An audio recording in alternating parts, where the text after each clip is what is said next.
નમસ્કાર, weather analysis સાથે હું છું પાયલ અને ગુજરાતમાં ફરી એકવાર ઠંડીની વચ્ચે વરસાદની આગાહી કરવા માટે હું આવી છું કારણ કે માવઠાની સંભાવનાઓ અત્યારે દેખાઈ રહી છે। સંભાવનાઓ કેમ છે, ક્યાં સિસ્ટમ બની રહી છે, શું આગાહી છે, બધું જ સમજાવવું છે। સૌથી પહેલાં વિંડીના માધ્યમથી સમજીએ તો આપણને દક્ષિણના ભાગોમાં અહીંયા ક્યાંક અત્યારે જે છે વરસાદ પડતો દેખાય છે। દક્ષિણના પ્રદેશોમાં વરસાદ પડી રહ્યો છે અને અહીંયા એક સિસ્ટમ પણ સક્રિય થઈ રહી છે એટલે 13 તારીખની આસપાસ તમને દેખાતું હશે કે મદુરાઈ અને એની નીચેના જે પ્રદેશ છે બંગાળની ખાડીમાંથી એ સિસ્ટમ ધીરે ધીરે આગળ વધશે અને અરબ સાગર તરફ આવવાની છે।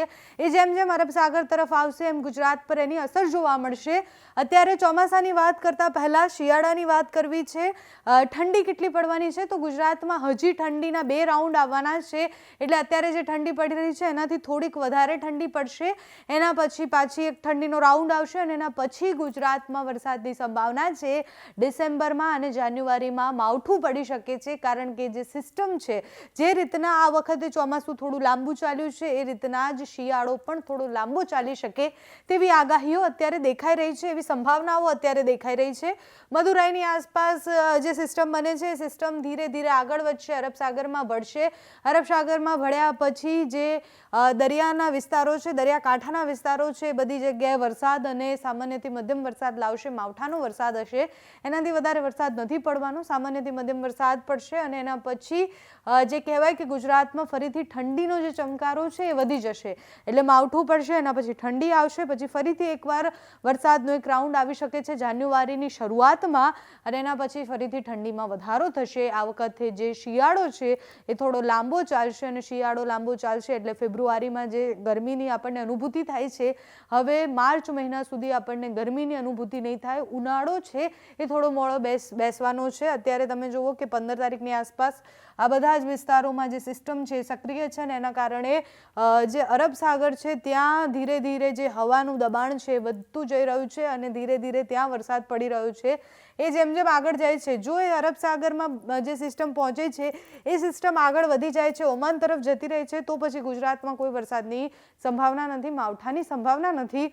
પણ અહીંયા પણ એક સિસ્ટમ તમે જોતા હશો કે અહીંયા એક બંગાળની ખાડીમાં સિસ્ટમ બની રહી છે। બંગાળની ખાડીની સિસ્ટમ ધીરે ધીરે આગળ વધી અરબ સાગરમાં ભળી જવાની છે અને એ સિસ્ટમ જેમ જ અરબ સાગરમાં ભળશે એની અસર, એની ગતિવિધિ પર નજર રાખવાની છે કારણ કે એ આપણા ગુજરાતમાં વરસાદ લઈને આવવાની છે સિસ્ટમ।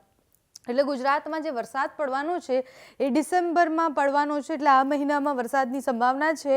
મહિનાનો અંત જે કહેવાય છે કે અંતના જે અઠવાડિયું એક બાકી છે એ 7 દિવસમાં ક્યાંક વરસાદ સામાન્ય છૂટો છવાયો હમણાં જેવી રીતના પડ્યો એવી રીતના જ મધ્ય ગુજરાતના અમુક ભાગોમાં અને દક્ષિણ ગુજરાતના અમુક ભાગોમાં વરસાદ પડી શકે છે।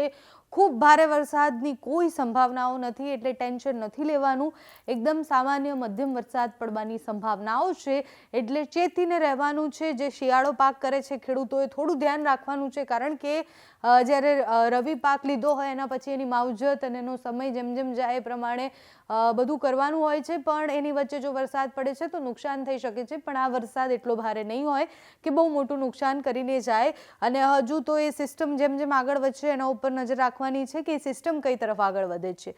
શિયાળાની વાત કરીએ તો શિયાળો બેસ્યા પછી અત્યારે 1-2 રાઉન્ડ જે કહેવાય એ રાઉન્ડમાં બહુ જ વધારે ઠંડી પડી। તમે જો અમદાવાદમાં રહો છો કે શહેરી વિસ્તારમાં રહો છો તો પણ તમને ઠંડીની અનુભૂતિ થતી હશે। ગામડાઓમાં તો ઓલરેડી ખૂબ વધારે ઠંડી લાગી રહી છે પણ આ વિસ્તારોમાં પણ જે ઠંડીનું પ્રમાણ છે વધી રહ્યું છે એટલે એનો મતલબ એ છે કે હજી ઠંડીના 2 રાઉન્ડ આવવાના બાકી છે।